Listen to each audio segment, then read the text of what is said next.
came to serve and to give his life as a ransom for many. Alleluia, Alleluia, Alleluia. My dear sisters and brothers, the Lord be with you. And with your spirit, A reading from the Holy Gospel according to Luke. glory to you, O Lord. When the days for Jesus to be taken up were fulfilled, he resolutely determined to journey to Jerusalem, and he sent messengers ahead of him. On the way, they entered a Samaritan village to prepare for his reception there. But they would not welcome him because the destination of his journey was Jerusalem. When the disciples, James and John, saw this, they asked, "Lord, do you want us to call down fire from heaven to consume them?" Jesus turned and rebuked them, and they journeyed to another village. My dear friends, the Gospel of the Lord. Praise to you, Lord Jesus Christ. Please be seated for a while. Again, my dear friends, good evening. Was there a time that you were very angry? Was there a time that you were very angry? And why? Talaga bang dumating sa punto na talagang galit na galit ka? At bakit? That sometimes even after few days, ando doon pa rin yung iyong anger. Yung talagang sobra yung iyong galit. I think our usual reaction when we are angry is to take revenge on someone. Kapag tayo ay galit sa isang tao, talagang babalikan at gagantihan natin yung tao ni kinaiinisan o kung saan galit tayo. And that is what we've seen today in our gospel, wherein the disciples of Jesus said to him, "Lord, do you want us to command fire to come down from heaven and consume them? To command fire to come down from heaven and consume them?" They were very angry. Galit na galit yung mga alagad. And we see that they are very human like us. And they were suggesting to Jesus to take revenge on these people of the Samaritan village, for they were unwelcoming to them. For they were unwelcoming to them. Imagine how these disciples felt when they were rejected, yung insulted. Yun ang kanilang naramdaman nung sila'y ayaw papasukin, padaanin sa Samaritan village, sila mismo ay nainsulto. I think common yung ating experience ng rejection and sometimes even yung experience of being insulted. But I think we also have to check the reason for rejection.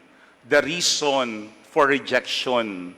Kasi when we look at our gospel, piniliwanag ni St. Luke why these people rejected the disciples of Jesus and Jesus himself who was passing their village. Ang sabi dito, because the destination of his journey was Jerusalem. Kasi alam natin that during that time, mayroong rift between the Samaritans and the Jews. Not because they were disciples of Jesus, but because they were Jews. Kaya ganoon ang trato ng mga Samaritans sa kanila. We have to check the reason why we are rejected. Because sometimes I think yung rejection is understandable or acceptable.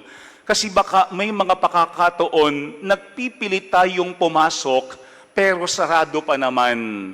Baka may mga pakakataon, we insist on what we want, pero napakalinaw ng rules, ng guidelines. I remember before, during the pandemic, no? Alam natin, ganoon talaga kahigpit nung panahon ng pandemic. At nung unti-unti nagbubukas na yung mga churches and chapels, ang sinasabi dapat merong protocol. merong distance between mass goers. And even this chapel, nakaranas din ng ganoon. Talagang merong mga nakaharang dyan at hindi pwedeng makakatabi yung mga tao. And I will never forget, after my noon mass here, on my way out dito sa may likuran ng chapel, somebody approached me and she was wearing a face mask, but I could recognize her, no? Kasi siya ay talagang mass goer. And she was very angry. She was very upset. And then she said to me, "Father, let me ask you a question." I said, "Ano po yun?" Ang sabi niya sa akin, "Father, yung chapel ba na ito ay katoliko pa rin o hindi na?" So, nung sinabi niya yun, nakapag-isip ako, no? Ang sabi ko sa akin sarili, have I said something in my homily that is un-Catholic? No? Sabi ko, bakit po? Bakit po? Ang sabi niya, kasi kanina, pumapasok ako sa loob ng chapel, ayaw akong papasukin. Ang sabi, bawal na raw po. Ang sabi ko, kasi po siguro dahil merong protocol na hindi dapat punong-puno po yung chapel. Kung hindi dapat meron lamang allotted seats para sa mga magsisimba. Kasi po kapag na-check po ng LGU at punong-puno po yung chapel, ay pwedeng ipasarado po yung simbahan at hindi na papayagan makapagdiwang ng misa. And she won't accept that explanation. She was very upset. And then she said to me, and I was there outside at the back, and all of a sudden, there was this greeter and collector who approached me. At hinihingan ako ng donasyon. Ang sabi ko sa kanya, ang kapal ng mukha mo, ayaw mo na akong papasukin, hihingan mo ba ako ng donasyon? And she was very angry. And then ang sabi niya sa akin, alam mo, Father, sa sobrang galit ko, hindi tuloy ako nakapagkomunyon. Alam niyo, naisip ko sa sarili ko, sabi ko, at may bala ka pa talagang magkomunyon. Pagkatapos mong laitin yung greeters and collector na yun, na ginagawa lang niya yung kanyang trabaho, pagkatapos kang magalit ng sagad hanggang buto, gusto mo pang tanggapin mismo si Kristo sa banal na komunyon. I think may mga pagkakataon, we see ourselves also in her, that as disciples, we have to accept it. We can be so entitled. We can be so entitled.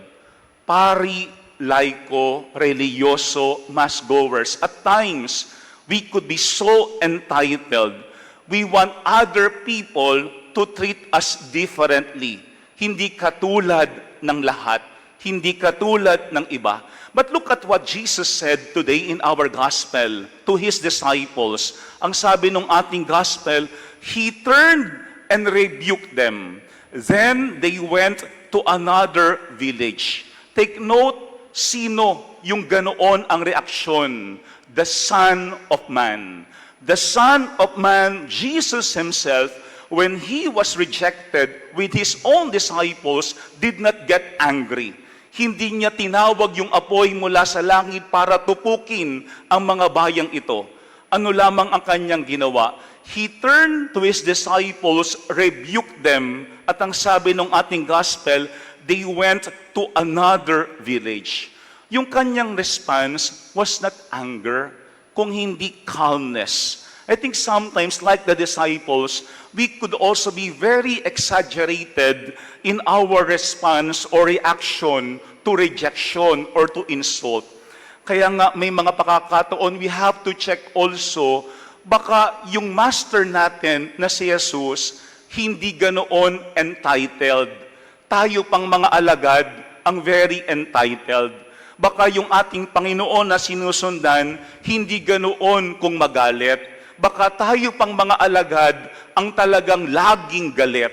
Pero maganda yung ating ebanghelyo sa ngayon because Jesus rebuked the disciples. Kasi minsan I think we are looking for people na merong same thinking as us. Yung mga tao na sasakyan lamang tayo.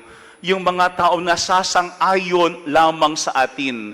Yung mga tao na maaaring sinasabi nga natin, kakampi sa atin. But not Jesus. Because Jesus saw it as an opportunity to correct and to form His own disciples. Yun ang ating laging hahanapin. Hindi yung mga tao na kakampihan lamang tayo. Hindi yung mga tao na oo-ohan lamang tayo. Kahit alam natin minsan, mali naman talaga tayo. Pero ang hanapan natin ay yung mga taong katulad ni Jesus who has the courage and compassion to correct us if they need to. Kung kailangan pagsabihan, kung kailangan i-call yung ating attention because it is unbecoming of Jesus' disciples, kailangan gawin yan sa atin ng ating kapwa. Ito yung kinapaalaala sa atin. Sometimes we take it negatively sa mga tao who are rebuking us.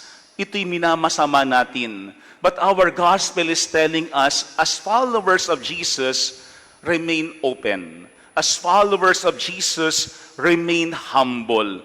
And not also right to act at once based on our emotions. Alam po niyo, may isa akong nabasang quotation that I wrote from St. John Paul II. Kasi madalas, sabi ko nga, yung ating mga reaction ay because of our emotions. Kapag tayo ay na-insulto, na-reject, galit na galit. Ang sabi ni St. John Paul II, it is better to cry than to be angry, because anger hurts others while tears flow silently through the soul and cleanse the heart. Let me repeat it.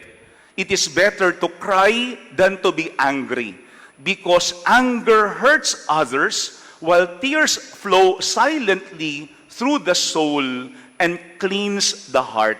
Siguro minsan yun ang mahalaga rin sa atin, hindi yung mailabas lang natin yung ating galit, hindi yung maipahayag natin yung ating pagkadismaya, yung ating sama ng loob. Kasi baka ang problema, ating hindi nalilinis yung ating kalooban, yung ating isipan. At hindi rin naman lahat ng ating sinasabi at ginagawa kapag tayo ay galit na galit and full of emotions ay tama. Kaya nga when we look at our gospel, Jesus is inviting us, don't take it negatively against those who correct us. Huwag nating mamasamain yung mga taong nagtutuwid lamang sa atin. Because remember, it takes courage and compassion to correct someone. It takes courage and compassion to correct someone. Mas madaling tumahimik, mas madaling pabayaan ang ating kapwa kaysa sa atin ang mga taong ito ay magalit. Pero alam natin, hindi yun ang tama at hindi yun ang tunay na malasakit. That's why in our gospel, Jesus did not give in to the suggestions of His disciples. Instead, He looked at them and rebuked them. Let me end our reflection with words coming from Saint Jose Maria Escriva. Ang sabi niya, fraternal correction is not the outcome of irritation at another's faults or of offended pride or wounded vanity. Let me repeat it. Fraternal correction is not the outcome of irritation at another's faults or of offended pride or wounded vanity.